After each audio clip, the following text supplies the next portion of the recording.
So how is it going, people? Welcome back to the channel, welcome back to the stream, welcome back to Arsenal transfer news, updates, discussions, opinions, all that good stuff, and of course much more. Today we have a quite weird yet quite interesting schedule, to be honest. It's all over the place. Today nothing much on Nketiah after yesterday's debacle with the fact that if Marseille don't come in with a fourth offer actually by now, Arteta is more than willing to let him stay at Arsenal. Nothing much, but at the same time, Arsenal are exploring other midfielder options. Merino has been talked about for about 3 weeks now, and he still haven't signed him. We actually haven't put in a proper bid. We just have gentleman's agreement with Merino that he's gonna come here to Arsenal. He likes Arteta and all that stuff. At the same time, Arsenal are discussing with Real Sociedad, but no actual bid is in. Nothing is genuinely happening. And now Arsenal all of a sudden, are exploring options about new midfielders, because there were some rumors and reports that arguably some of the hierarchy at Arsenal are not excited about his age, 28, which doesn't fit the profile or whatever that is.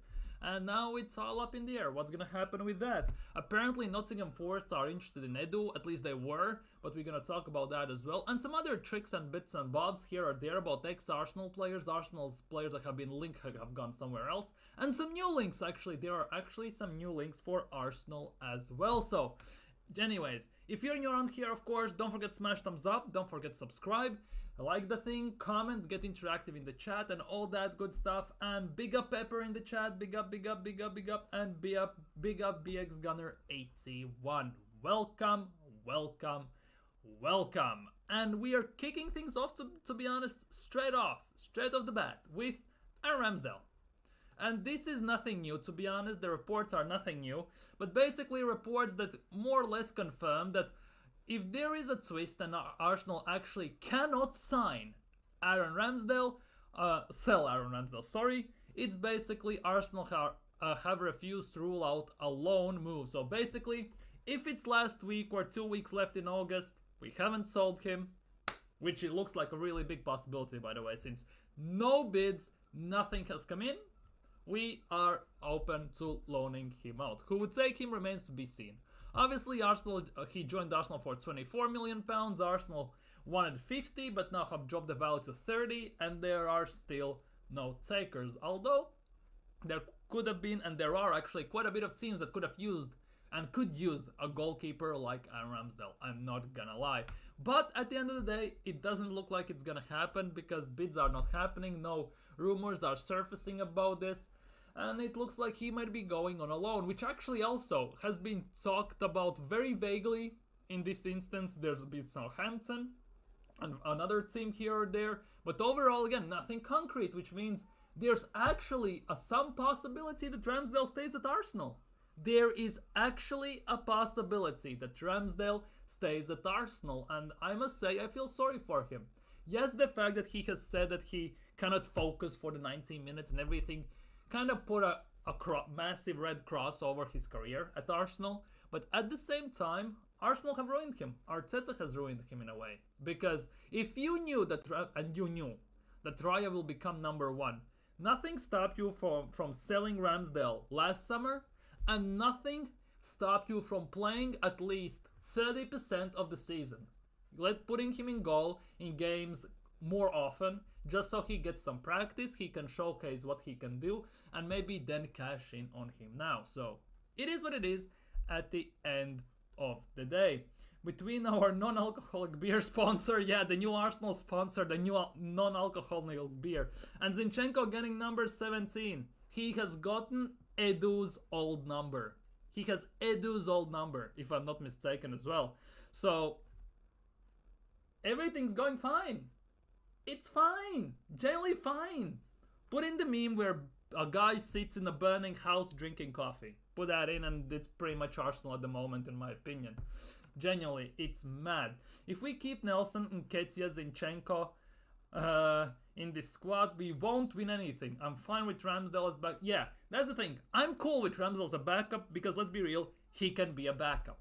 Does he want to be a backup and play 10 games out of, let's just say, 50 to 60 games? Let's just say play 12%. Like 8, not 18, not even 17, 16.6% of the season? No, he doesn't. He wants to be a starter. But no, they're not takers. It is what it is. So it's very, very yikes. In this instance as well, talking about Rabiot, Arsenal have shown significant interest. Again, in quotation marks, which means it's not that significant. Genuinely. And it's according to Toto Juve, who is Juve based, of course, plus Italian media, you have to take with some grain of salt.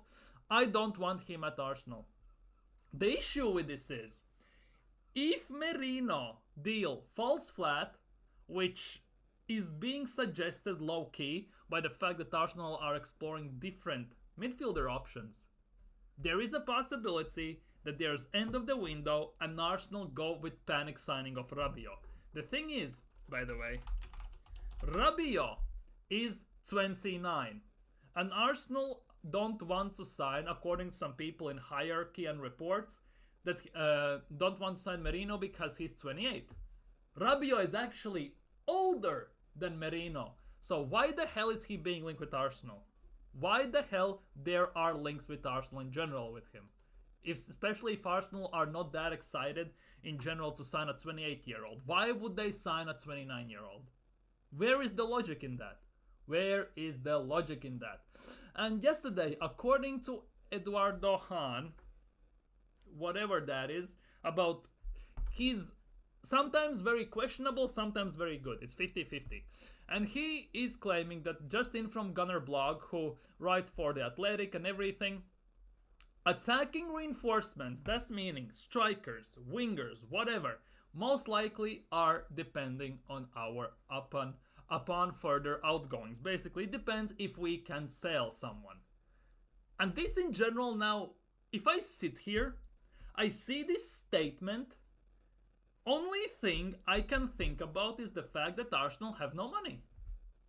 That's the only thing I can think about.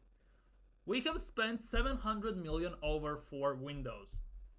We have pissed down the drain legitimately, threw in the garbage about 300 of those million, signing subpar players on random wages and all that stuff. Just let that sink in. But overall, yeah.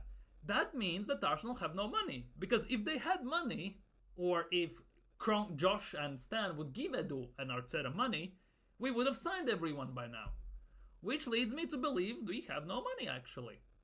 And if it's PSR and FFP, don't get me started on that. Because it's a new core and PSR resets this summer.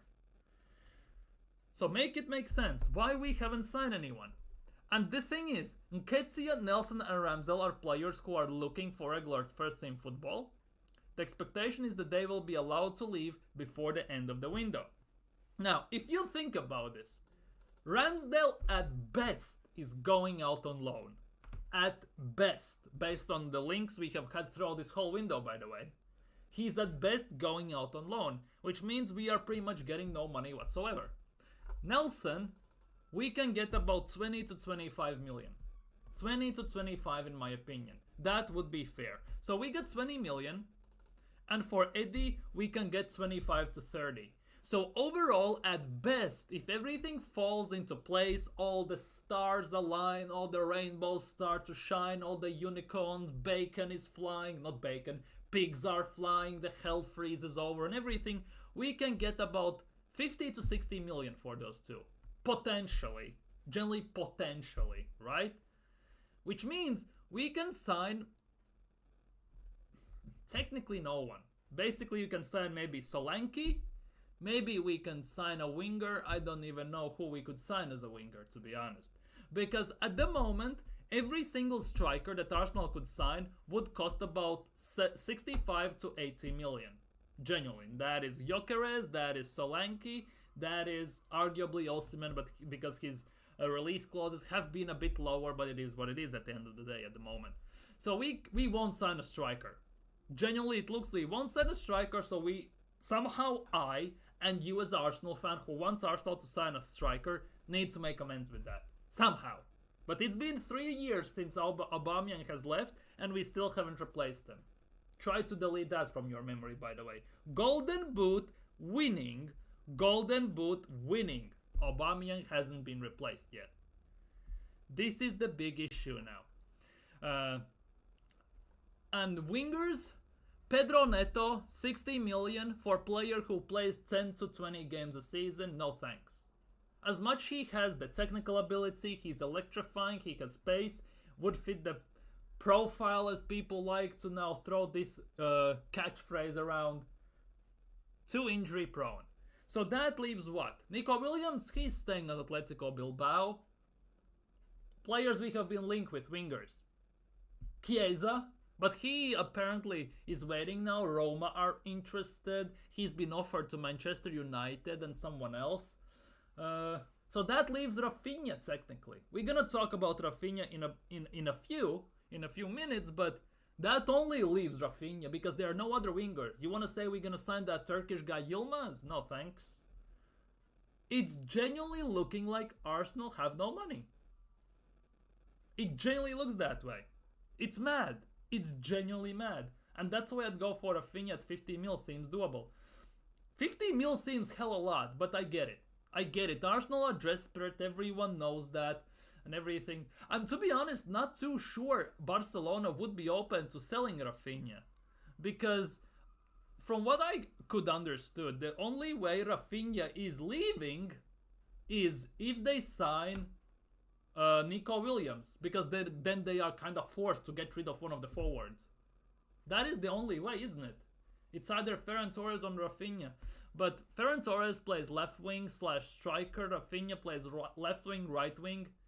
They don't have that much depth in those forwards. There's Yamal, Rafinha, Ferran Torres, and technically Olmo, who is at the moment, as reported on news on Twitter, it was by Fabrizio or someone, is flying to Barcelona to sign the contract. Basically, Xavi flew to Leipzig to discuss the deal, and now they're all flying back. So this is all over the place. Genuinely all over the place. Rafinha is the only option now. Genuinely, it looks like Rafinha is the only option we can sign. Huh. Weird. Because Oyarzabal is not an option. Oh, I would love Oyarzabal at Arsenal. I absolutely love Oyarzabal. One of my favorite players in La Liga. The thing is, I don't see him leaving. That is the... Oyarzabal. I don't see him leaving. He's one of the stars for Real Sociedad. How did Oyarzabal did last season? Because that is a big case in this. I don't see him leaving. That is the big thing for me. He last season in 33 games, 9 goals, 3 assists. Not the best stats. I'm not gonna lie, not the best stats. He doesn't get too much injured. He missed, 6 games in last season, so that is good in that instance. Doesn't get injured too often, and whether even if he does, he misses 1-2 games. Okay, he had 2 seasons ago, he had one of the big ones, but it is what it is. But again, he has contract till 2028, which is 4 years from now. 45 million euros, that's about 40 million pounds, 38 to 40 million pounds, which means we will have to somewhat pay also about his contract, which in the end would mean he would go for 60 to 70 million. He would be hella expensive as well. He would be hella expensive. Ayya hatui. We are in a massive pickle in this instance, I'm not gonna lie. We are in a massive pickle. Yeah, Oyarzabal would be hella expensive. What's up, Adjeri? Mark Gehi, 65 million deal mood. I'm not sure, because from what I read, Gehi, what I'm talking about here. Crystal Palace turned down a bid for Gehi. From what I read, the last report about Gehi, I read that as much as Newcastle are interested, and I think for Newcastle, Gehi would be a fantastic signing, to be honest. Crystal Palace have turned down the offer. I don't know how much it was, but the Crystal Palace have turned it down. And Yilmaz would be a good move for Newcastle, but apparently Arsenal now are linked with that. If you mean that right wing, Yilmaz as well. So that will be very interesting to see how that develops. But good luck with Gehi. If you get Gehi, you will have a massive defense again. Very, very big defense. He would be great for you, not gonna lie, for Newcastle. But yeah, it looks like Arsenal have no money. Because attacking reinforcements are most likely dependent if we can sell both of our forwards.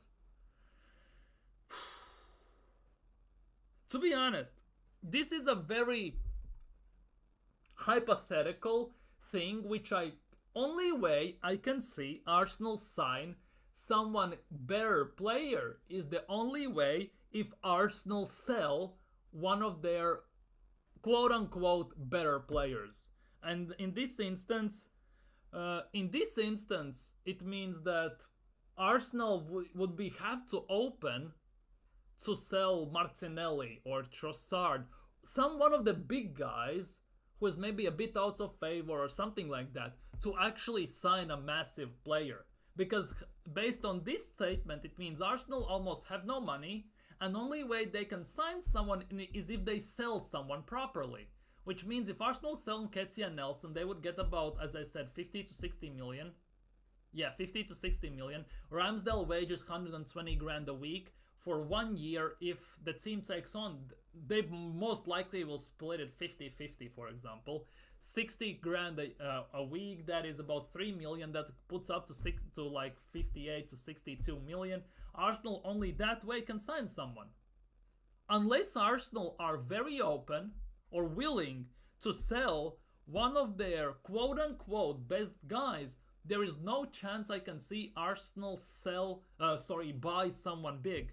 There is no chance we will be able to sign Gyökeres, Oyarzabal, Osimhen, someone very big. There's no chance. I don't see it. Unless Arsenal are willing to part ways with one of their big guys in this instance.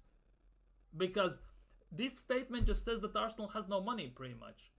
Yet at the beginning of the window, there were reports Arsenal have 200 million war chest and all that stuff. So where is it then? Because we have signed Raya, which is 27 million. We have signed Calafiori, who was 42 million, if I'm not mistaken, right? 42, 27, that's 69. 69 million. So we have technically 131 million left. Okay, we signed youngsters. I don't know if that goes into the budget. Because otherwise, there is no chance in hell we are signing anyone. Unless Arsenal are willing to part ways with one of their big guys. No chance in hell whatsoever. Exactly. And incomings are dependent on outgoings first. That's the thing. But this was never the case with Arsenal. Arsenal usually were buying and then trying to sell. And that was the policy pretty much every single window until this window.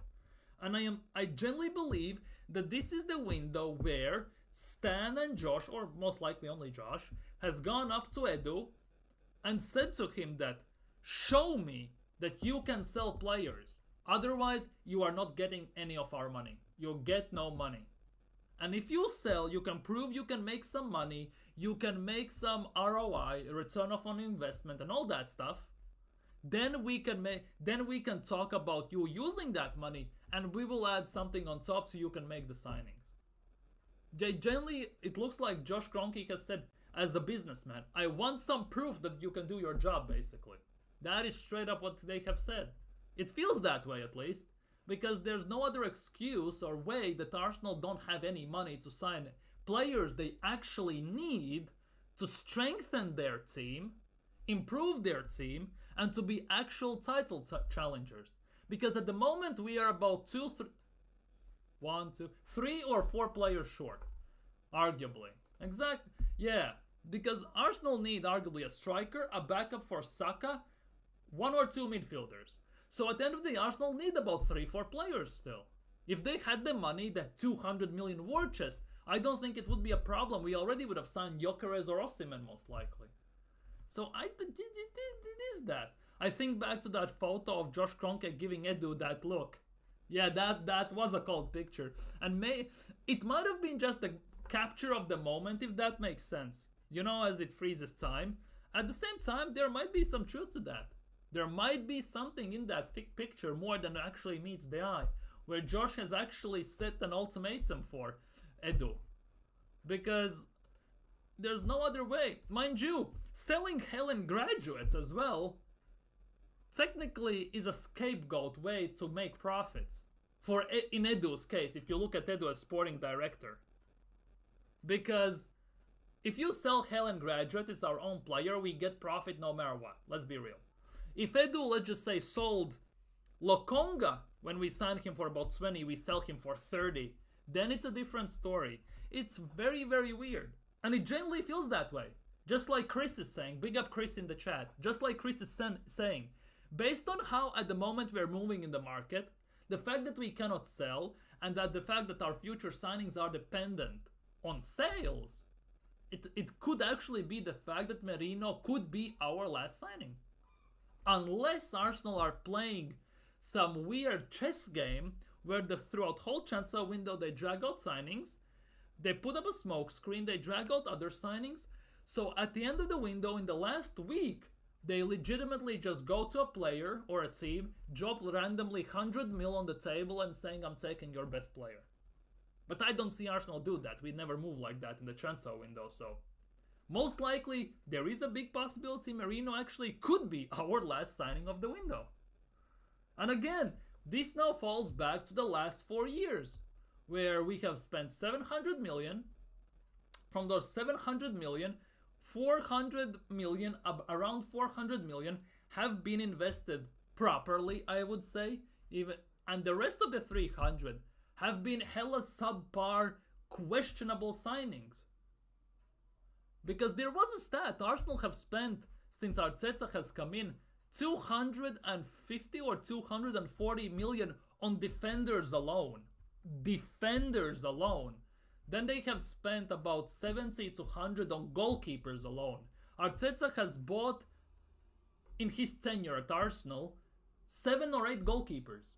Genuinely. Because he had, at the time, he had Leno and he had Martinez. Mind you, imagine Martinez in this team. Would have been a whole different story.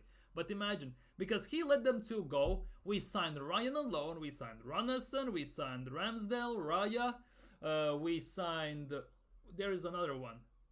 There was another one. I'm missing someone. Matt Turner, there's 5, and then technically you cannot count them, but there's technically also Nygaard and Setford, so there's 7 overall. Death by keeper, almost in that case. But it is the case. Same goes where Arsenal have wasted money. It's genuinely, yeah. We will sign another goalkeeper, by the way, because we're gonna talk. It is right here. Karl Hein was supposedly in the morning was supposed to go to Charlton, but then it fell flat, and La Liga outfit Real Valladolid are set to win the race to sign Hein, who appeared set for Charlton Athletic. It looks like Karl Hein is going to play in La Liga. Or it's La Liga 1, 2, 3. Wait. Valladolid last season wasn't in La Liga. They are now in La Liga. So you want to tell me Arsenal said and promised Karl Hein they're gonna loan him out to get proper first team minutes. To get consistent number 1 goalkeeper playing time. So you want to tell me that Karl Hein is gonna go to La Liga, to nearly just promoted side, and be their main goalkeeper? That is actually insane. When you deep it overall, he is going to La Liga to be be the main goalkeeper to a team, which is great for him. Not sure how that overall will play out because Valladolid's defense is hella questionable on many times. But it is what it is. We digress. But it will be very, very interesting. It genuinely will be very, very interesting. And with the Hein going away, it means that we will need to sign a goalkeeper now. Which means it will be the 8th goalkeeper Arteta has signed while being here. And God knows who it will be, by the way. Because every single goalkeeper talk has been gone dead quiet, silent as a grave. No Bentley, no Bilov from Feyenoord.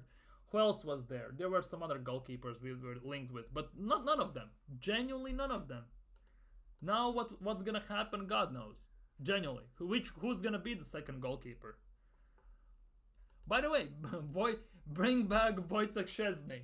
To be honest, Thiago Motta hasn't included him in preseason games and has said himself that the players that are not included in preseason games can get sold. There's Chiesa in that list. There's Szczęsny, by the way, in that list.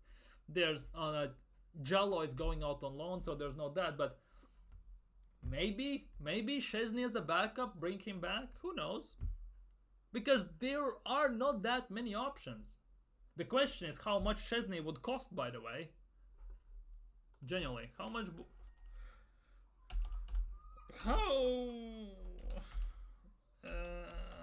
How does his name is being written? Oh, I write it almost right.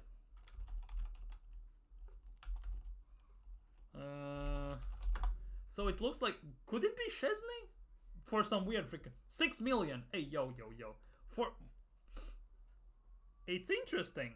For about 6 million. Wait, does his contract runs out in a year, so we could sign him for about 5 million. Which, to be honest, doesn't seem that bad. Genuinely, if you think about it. 6 to 10 million euros. It's hella a lot, by the way, for backup goalkeeper. How much is he on, by the way, at Juventus? Yeah, to be honest, yeah. That's the way I think about it. If it makes sense, Arsenal won't do it. So, technically, if it makes sense, we won't do it. Exactly. How much is Szczęsny on? Szczęsny is on 230 grand a week. Oh, Dios mío. 210 pounds. 210,000 pounds a week. Can you imagine Arsenal paying about 200 grand to a backup goalkeeper? He would earn more than our main goalkeeper, David Raya. There is no chance in hell that is happening, by the way. No chance in hell that is happening. Holy crap. Genuinely, holy crap.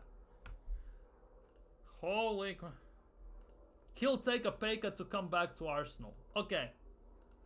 So, how much is David Raya on? Just for the sake of an argument, let's check how much is David Raya on. It would mean that Szczęsny would have to be on less than David Raya, by the way. Because there's no other... that would be stupid to pay the second goalkeeper more money than Raya. Raya at the moment, according to rumors, he's not even here. Oh, for fuck's sake. Really? 24-20... How am I not seeing this? David Raya, Smith Rowe. It's not updated. David Raya, he is Brentford, right? He is Brentford. How much is... I have no idea how much is Raya on at Arsenal, by the way. David Raya is on at Brentford. I would assume something similar is at Arsenal. 85,000 grand a week. 85,000 a week, right? So, how much is Raya on at Arsenal? David Raya currently is on 85,000 a week. And it's suggested that at Arsenal he would be around the same money. So similar money. That actually is kind of well. Szczęsny will bring his pocket of Marlboro Reds to the changing rooms. I've got Marlboro. Greens? You like the green? Although, greens are not that bad, I'm not gonna lie. There is one that I totally despise from Marlboro. I used to despise, at least. Haven't had Marlboro in about 5 years. Now, we talk about it. Here it is. Justin from Gunner Blog. Extra additions. Arsenal hold an ongoing interest in Real Sociedad's Mikel Merino. So there's only an ongoing interest. So basically, they're interested. They have gentleman's agreement from Merino with him. Arsenal are talking with Real Sociedad. No actual bid has gone in. There is some worries in the Arsenal hierarchy, allegedly, about his age, and no actual bid has gone in. What the hell is Arsenal doing? Genuinely, what on earth is Arsenal doing here? The Bucko is doing rolling. Yeah, I can see that. 28 years, hugely admired by Mikel Arteta. If he's hugely admired, go and sign him. Generally, all the time, for the last week, while the Smith Rowe Fulham saga was going on, it was being told to us that as soon as Arsenal sell a midfielder, it will open up a time for Arsenal to sign a midfielder. Emil Smith Rowe has been sold to Fulham for what? 5 days? No, 4 days now. 4 days. 4 or 5 days. He already played yesterday for Fulham against Sevilla, and he scored a goal, by the way. So where is the midfielder? If we got said that as soon as Emil Smith-Rowe leaves, we are bringing a midfielder in. It's been 5 days. Where's the midfielder then? Where is our midfielder? If he's that hugely admired, if Arteta is on fire for him, where is he? Where the frick is he? What is Edu doing? Generally, what is Edu Gaspar doing? What is he doing? Genuinely. Who is being held accountable here for this incompetence? The transfer window has been a roller coaster of emotions. Basically, how the transfer window was, it went down. No, it went down because Šeško and everything, it went down. Then it was Calafiori, so it went a bit up. It again, for a month we tried to sign Calafiori, so it went into the dumps. We signed Calafiori, it went up a bit, and now it's basically stomped into the ground. It's generally on a downward spiral and generally going down fast. Nothing more, nothing less. Oh my goodness, yeah. When I saw your tweet on ESR scoring, it was like Cozier Dubry moment. Genuinely, yeah. Because ESR left, he scores instantly in the first preseason game. Cozier Dubry, Arsenal just sack him off for free.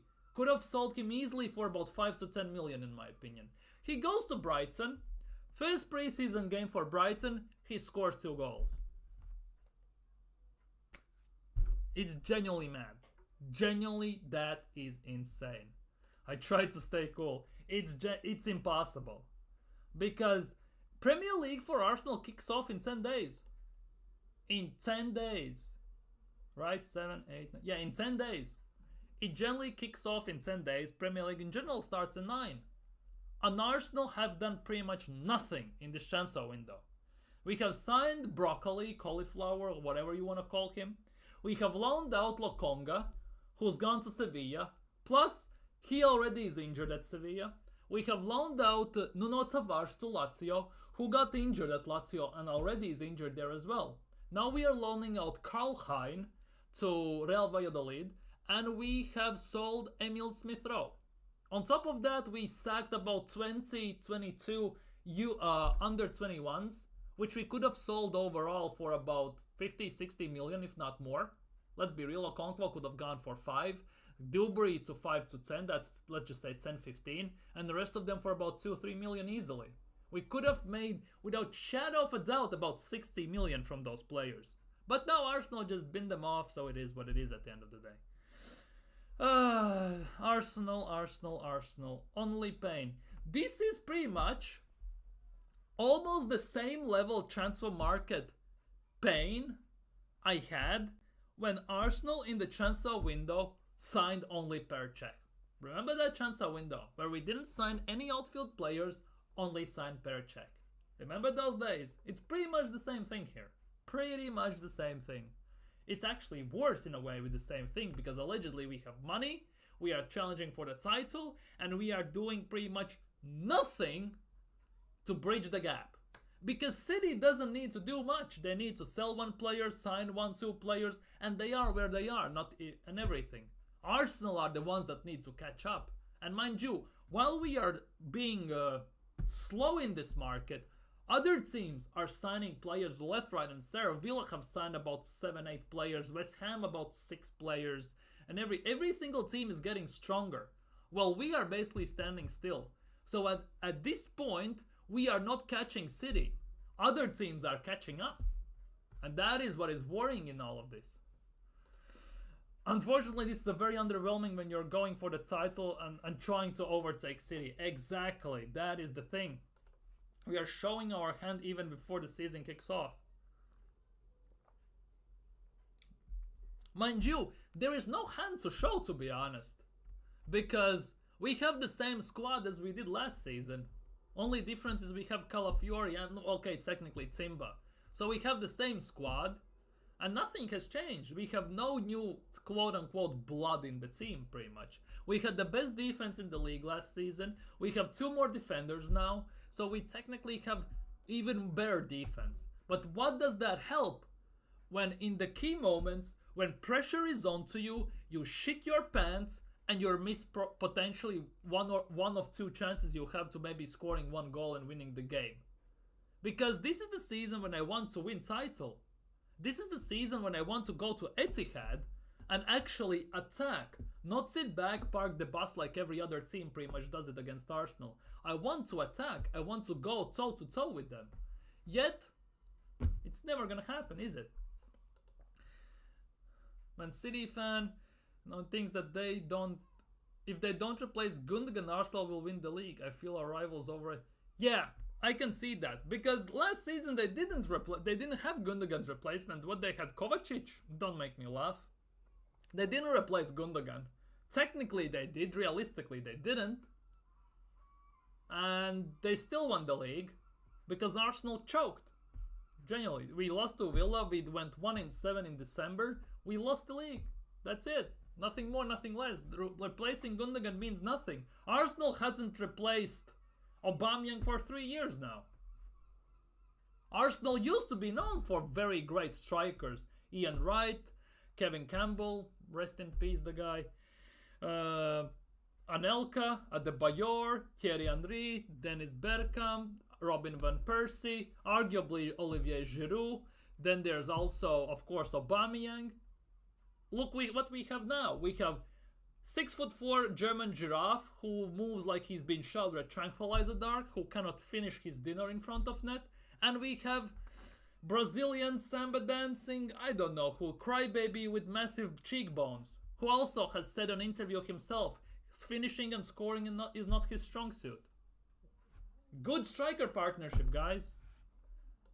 Yeah, Rodri is just world class. Rodri or Dani Carvajal this season should win the Ballon d'Or. Him or Dani Carvajal, one of the two. There should not be any other player who wins the Ballon d'Or. Either Rodri or Dani Carvajal, in my opinion. We haven't replaced Auba or Xhaka or even Tierney, still yet to see full season of Timber. Exactly.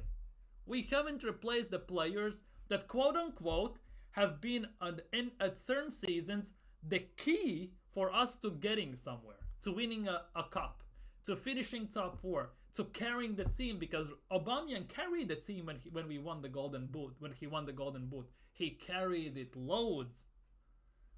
Pepe carried us through the Europa League when we got to the final. Remember when we lost 4-1 in Baku, right? What happened then? Arteta comes in, Pepe just gets binned off. Joselu is such a super sub, it's actually mad. It's genuinely mad. But yeah, for me, it's Rodri or Carvajal. Anyways, back to transfers and Arsenal and all that stuff.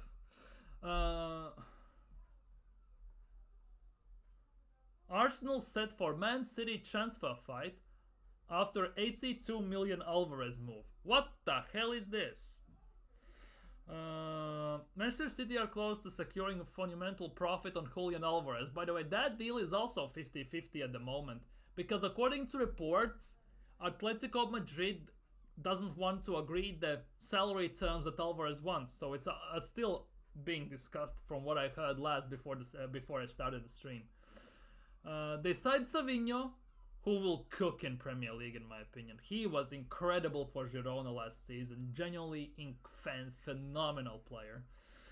So what can Arsenal secure here? City joining Frey, blah blah blah. That's it. Alvarez predominantly there's number 2, Erling Haaland during the previous year. The striker market has not been forthcoming with options to Gunners to pursue. Victor Osimhen and Victor Gyökeres and Victor Boniface, although he's not here, have been the predominant names successes, blah blah blah. By the way, why we haven't gone for different strikers? It's like there are only 4 strikers in the world. Genuinely. Atletico, yeah, that's dollars. Yeah, it's about 82 million pounds, something like that. 82 million pounds for Julian Alvarez. That's about 70 plus 12 in add-ons or something like that. That's wild. But genuinely, speaking of this, Are there only 4 strikers in the world? Like, seriously. Because Arsenal, throughout the whole transfer window, have been linked with 4 strikers. Genuinely. It's been Isak, it's been Šeško, it's been Viktor Gyökeres, and it's been Victor Osimhen. That's it. Like, properly linked. I wouldn't mind us signing Dovbyk, but for 35 million, but he went to Roma. Who else? There are quite a bit of those. Could have tried to sign Boniface, maybe. Maybe. To be honest, could have signed Fulkrug. He's better than Eddie Nketiah, by the way. It would be interesting, actually, to see Fulkrug, how he would play at Arsenal.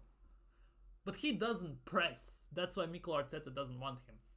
Tony as well. Arteta doesn't like his attitude for some reason. It's hella weird. Just put down the money for Tony. Most Arsenal fans I speak to around stadium have Tony as their... Yeah, that's the thing. Tony or Isak or Gyökeres, it basically, from what I can understand, Arsenal fan base is kind of split. Because let's just say Isak is off the table. It's either Gyökeres or Tony. It's one of the two for Arsenal fans. One of the two. It's almost 50-50 split pretty much. From what I have seen on YouTube, on Twitter, or anywhere. Eastern European players are massively... Yeah, genuinely, yeah. I fully agree with that. They are, and... Yeah. Arsenal don't sign those, though. If Tony was such a bad character, would Declan Rice be such a good friend? Exactly, that's the thing. Because remember the reports when Arteta met with him? He said he wants to Arsenal, he wants to play, score goals and everything. Yet we can't sign him because Arteta didn't like something in him, in his character or something like that. But in Arsenal, we actually need players that have chip on their shoulders. We need a bad boy player because we are too nice. We are too soft as a team. We need someone who is a bit rougher around the edges, who's not afraid to kind of go a bit nuts and everything, who has that bad boy dark arts gene in him. We need someone like that. We are too nice. Edu is letting whole South Central and North American talent pool go untapped. To be honest, when Edu signed, right? Wasn't there talks that Edu is a master in the Brazilian South American market and all that stuff? How many Brazilians we have signed? Gabriel from Lille and Marquinhos from Sao Paulo. And Gabriel Jesus. That's it. Where are the Brazilian, Portuguese, whatever ballers we got promised? Where are they? Because from what I see, okay, half of the Brazil plays for Chelsea now. That's one thing. But all the Brazilian ballers are genuinely where? They're at Real Madrid, they're in Portugal, wherever. Yeah, and Martinelli. But overall, yeah, do you generally believe that Arsenal will go to Brazilian third tier and randomly find another Martinelli, another Odegaard, another Saka, another Thierry Henry or someone like that? Why we are not in that market? Because every single team signs for that market. There's Murillo at wherever he's Nottingham Forest, if I'm not mistaken, about 30-40 million now. There's that midfielder we wanted to sign in, I forgot, he also plays for Forest. There's many players. City got Alvarez for 18 million, exactly. He went 2 seasons ago from Argentina, 18 million. Now they're selling him for 5 times the profit. 5 times the profit. He's basically doing what Portuguese teams do. It's mad. Openda is a good option. I can see that. But for me, Openda more strikes like a get in behind defender. Get in behind the defense and then score. The thing is, for Arsenal, it doesn't work. Because 95% of teams against Arsenal play the low block. And we need someone strong, someone who can hold up the play, take a touch, maybe drop one shoulder, and then just bang it in the net. That's what we need. I don't think we need that such of a pace merchant. On wings, I can see that. At striker, not so much in my opinion. We need to stop being pushed around. We let Newcastle and Villa physically bully us when it happened. Tony, exactly, that's the thing. Remember when we played against Brighton when we lost 3-0 at home? That time when we were fighting for the title in the first season. What was happening? Martinelli took a bit rough tackle. No, we did a rough tackle on, was it Mitoma at the time? And instantly, Caicedo, 1 minute earlier, bang, straight into the bone for Martinelli. Took no nonsense, no nothing, instantly showed them what is what. We need someone like that. We need some bad boys. Maybe not in tackles or anyone, but in general, we need someone who maybe, like what Ben White does maybe, tries to unclip the gloves of the goalkeeper. Maybe someone gives a little elbow in the ribs and all that stuff. We need someone who has that bad boy, who's rough around the edges in the box, who's not afraid to throw his weight around. That's what we need, I think. There's Argentinian, Peruvian, Colombian. Exactly! There is whole South American market which we haven't done anything in. Generally, Martinelli, okay, we signed him 6 years ago now, isn't it? 6 years, I think. Yeah, from Brazilian third league. We signed from the Marquinhos from there. Mind you, we could have gotten from free, but Edu wanted to keep good relations with Sao Paulo. So free signing turned into a £3 million signing. We gave them 3 million just to keep good relations. Since then, we have been linked with random player from Palmeiras, Cruzeiro or someone. Nothing has materialized. Every single of those players go to Chelsea, but Chelsea has like half the Brazilian team now. It should be called, I don't know, Chazil or something like that. Mad. They're all in Portugal, in Porto, Benfica, Braga, Lisbon, whatever. Half of them goes to Real Madrid. Some of them go to, well, used to at least at old times, to Donetsk Shakhtar, for example. If you remember, Douglas Costa, Tyson, Willian, all of them came from there. Fred, all of them went to Donetsk Shakhtar and then they moved to another teams. It's wild, generally wild. Yeah, that's the thing, because let's be real. Arsenal now sign big players, which I get it. We need established players to raise the roof, the ceiling of the team, and to fight for the titles. At the same time, we need to find those low-level signings, low-money signings. But the thing is, we don't have a proper scouting system. It looks that way. Because Arsene Wenger signed genuinely Bergkamp, Thierry Henry, Vieira, whatever, Pires, Ljungberg, for genuinely a pack of peanuts compared to these days. For pack of peanuts.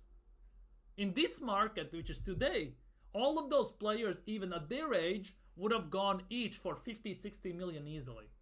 Light work, no shadow of a doubt. Okay, it's inflation and all that stuff, but in general, we sign for peanuts. We should be looking at these young players to get them into the academy and everything. To try and sign them to develop. But no. Genuinely, no. Openda not clinical. Yeah, Openda, that's the thing. Openda also, was it against Real Madrid when they played in quarterfinals, Champions League, semifinals? I think it was, no, it was quarterfinals. I think, was it Openda or was it Šeško? 1 or 2 times went one-on-one and missed it. Lunin saved one, other one missed the target, I think it was. Yeah, round of 16. It was both of them, exactly. Not clinical enough. Yeah, it was Mitoma. Exactly, Kakan took him off. Exactly.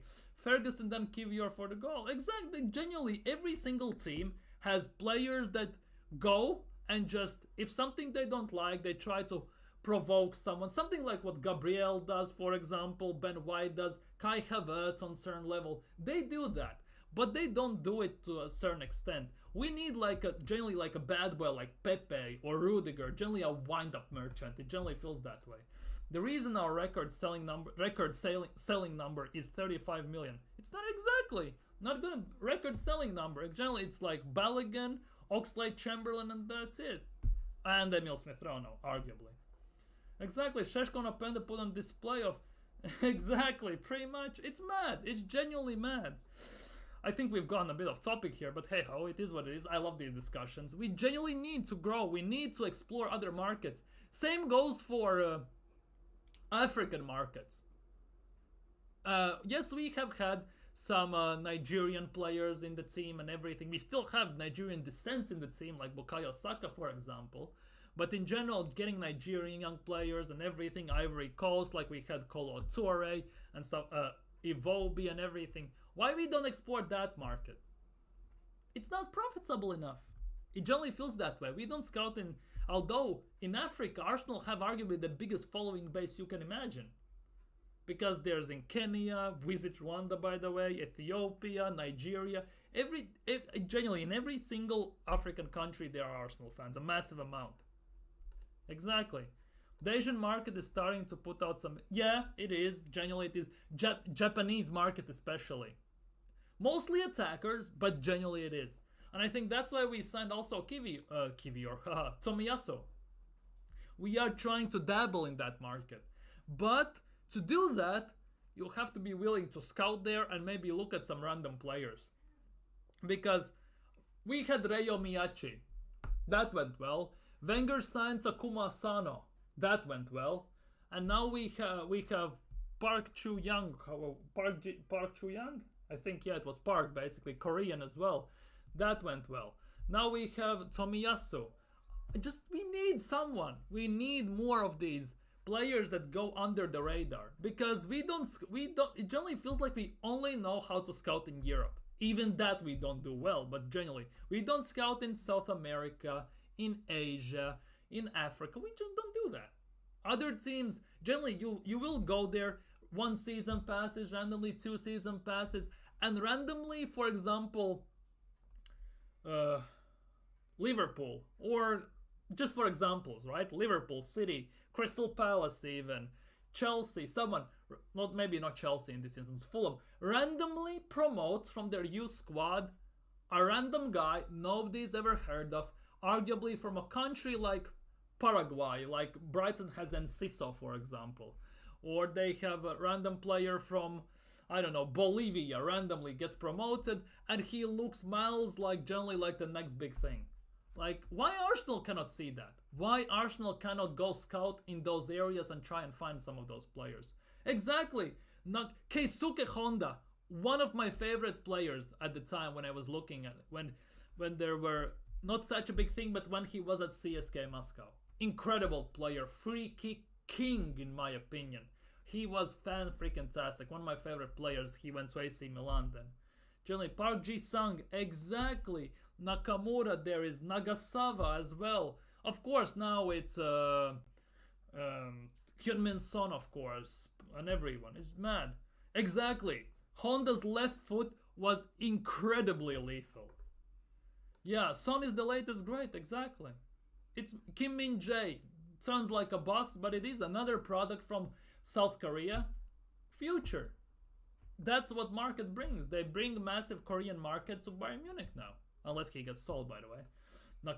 Nakamura, exactly. There are loads of those. Genuinely. Loads and loads and loads of those. It's actually wild.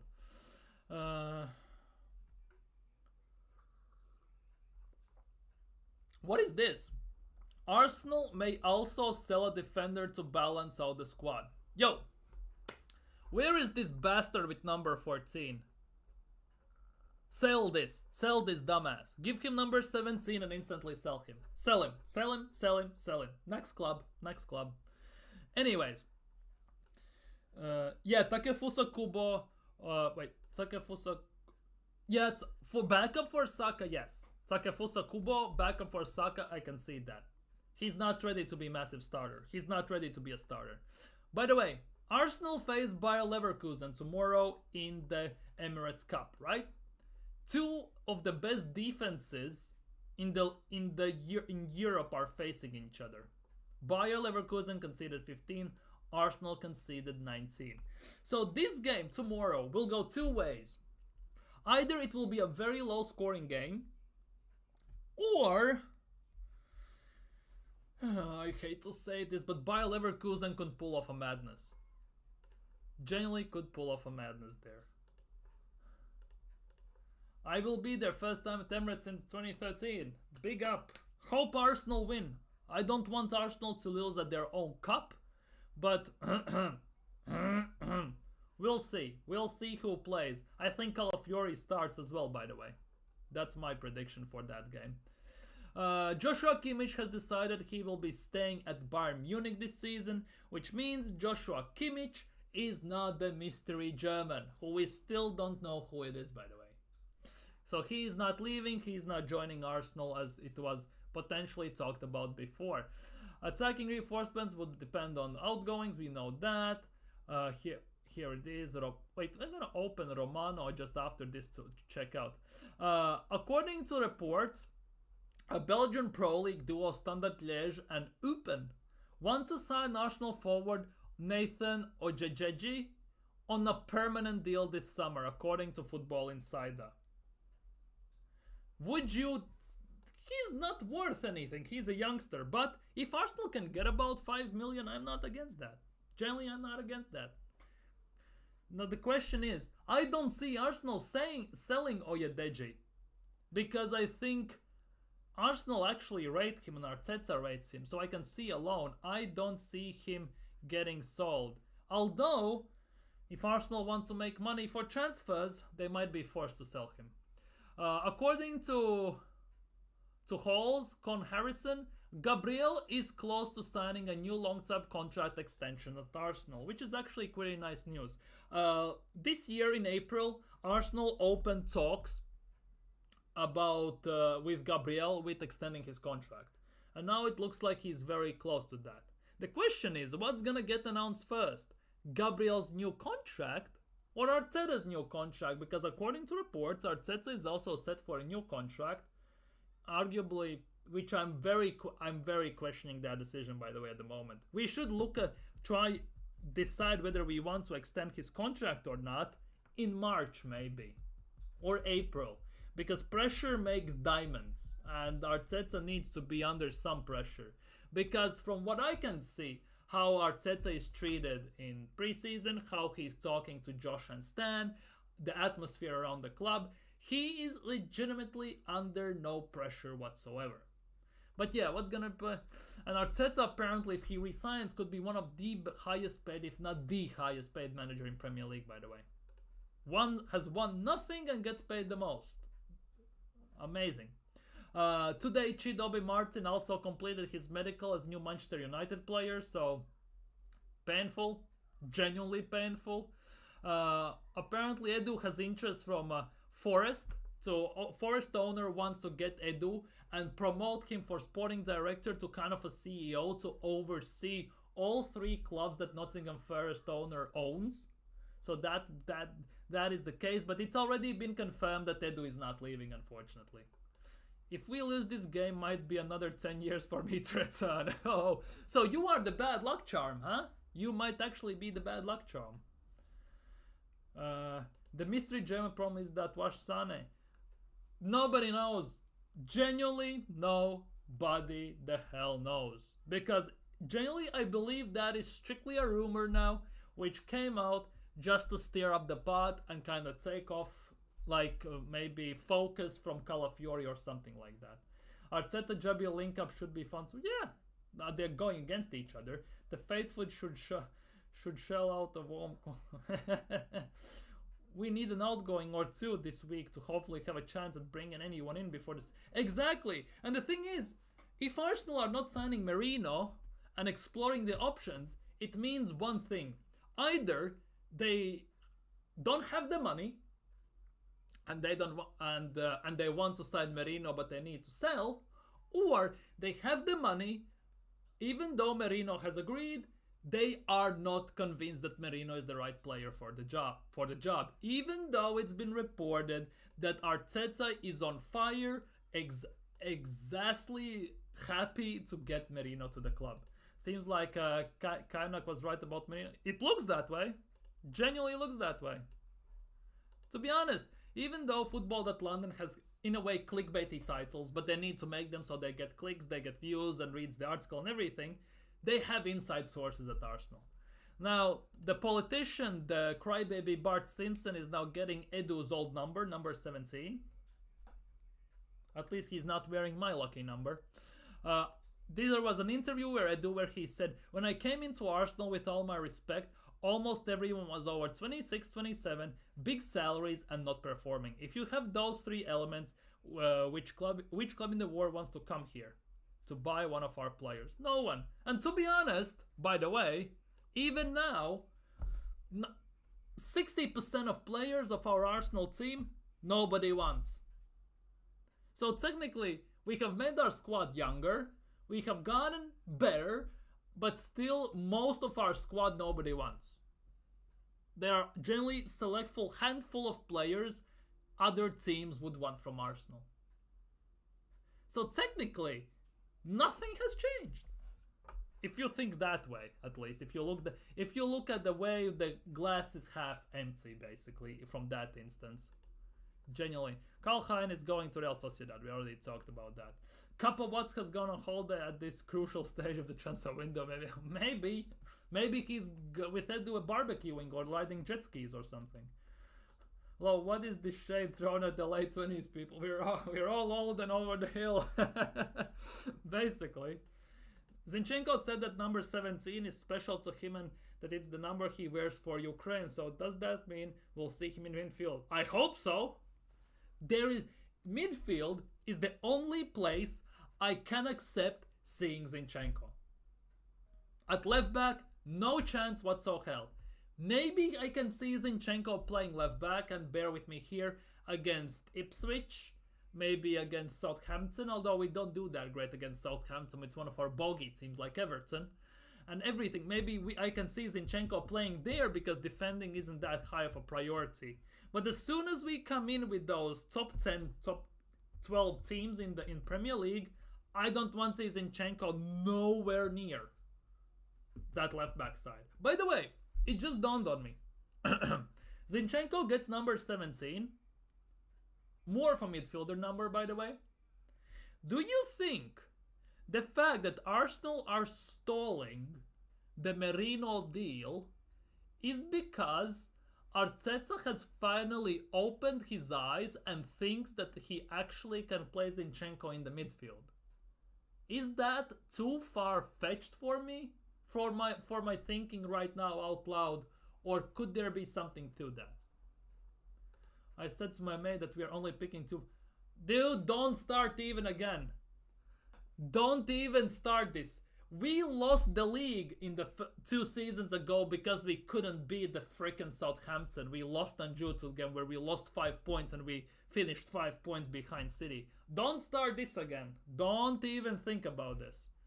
That's what I was starting to believe. Genuinely, it kind of feels that way. Maybe that's why Merino deal is stalling. Maybe that's why we are not signing. Maybe that's why actually forward signings are dependent on sales. Because if Arsenal sell Nketiah, the Arsenal sell Nelson and maybe Ramsdale or get out on loan, get some few million, then they have that money plus technically the Emil Smith-Rowe money they can put together and sign a striker or a forward, depends how Arteta envisions it. In my opinion, should be a striker. Maybe that is the case. At the same time, even if we have Zinchenko in midfield, I still want another midfielder. Because I don't want to see Partey get injured in the first game of the season and then the whole season ride, let's just say, Declan Rice or Jorginho at number 6. That is something I don't want to see as well myself. That is something I want to avoid at any cost, by the way. Anyways, anything else? Oh, this one. This one. And this will piss you all right off. I'm pissed by reading this. Manchester United at the first real threat to Milan for Yusuf Fofana. Fofana has opened up to joining Manchester United. There is no offer yet, by the way, but he's open. But he still prefers AC Milan. These are important days. That's according to Luca Bianchi. Now, Fofana still hasn't joined AC Milan. It's been 2 months. 2 fucking months. And how Arsenal have not gone for him. Why Arsenal have not gone for him? Because he would be around 30-35 million euros. What the hell are they doing? What the hell are they doing? Because if United get Fofana, I will be hella annoyed and hella pissed. Has Merino declared the only one? Well, he has agreed in gentleman's agreement with Arteta that he wants Arsenal. Apparently Arteta has convinced him, but at the same time, there is something that he actually... There are some reports out of Spain, which you have to take with some grain of salt, but that he actually could be waiting still on Barcelona or Atletico Madrid. This is coming out of Spain specifically. Not loud. There are some reports, I've seen it over Twitter and I've seen some stories, but there are some reports that potentially Merino might be actually moving there. He might. There's no guarantees, but there are rumors that he actually might be waiting still for that deal to come through. But yeah, if Fofana signs for United, I will be hella pissed because it's been 2 months and Arsenal don't deem Fofana good enough apparently, by the looks of things. And that is another, as Mikel Arteta likes to say, disgrazia. Anyways, anything that Fabrizio Romano has said. Now, Simeone. I can see Simeone coming up and stealing. Now, the thing is, from what I understood about a week ago, for Atletico Madrid and Simeone, it was between Gallagher and Merino.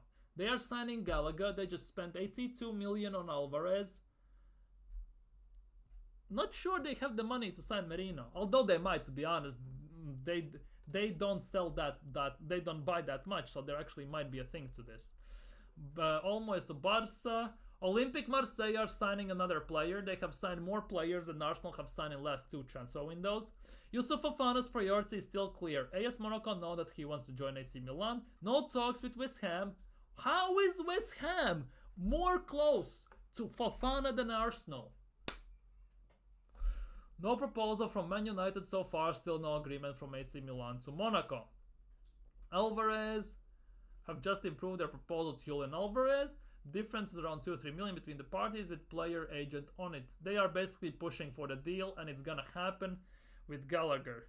Yeah, West Ham are doing very well. West Ham are actually more scary than anything. West Ham have, under Lopetegui, they have made some incredible signings. Saliba in the training, Sobaser, Karl Hein joins La Liga, and that's about it for today. Nothing more, nothing less. To get that politician off the screen. Imagine he plays for Bayern Leverkusen. He used to be ex-Arsenal player. Nathan Teya. Would be perfect. By the way, Nigerian, mind you. Would be perfect soccer backup. But it's Arsenal, so it makes sense. They won't do it. So hey ho, here we are. But yeah, it is what it is, I guess. It is what it is. Let's have our moving where I can see. I don't. I can see them challenging for top 4. I can see them finishing in Conference League. Given that it's Lopetegui, though, he can push for Europe. But I can see under Lopetegui, they may be trying to get Carabao Cup, maybe snatching that up. But they most likely will finish top 10, though. Definitely. Anyways, guys. That will be it from me for you today. Thank you guys so much for chilling here. Thank you so much for being here.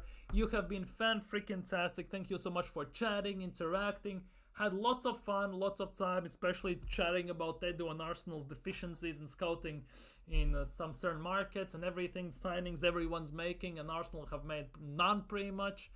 Every single Premier League team besides, actually, Liverpool, have signed more than Arsenal. Make it make sense. But anyways, on that note, I'm gonna end it here. Thank you guys so much for chilling. Don't forget to subscribe if you're new around here. Smash the thumbs up. Thank you guys so much for being here again. Thank you BX Gunner for being here, for chilling and chatting and everything. It was fan-freaking-tastic. You have been freaking amazing. See you all tomorrow. For today, I'm taking time off. Take care and have a great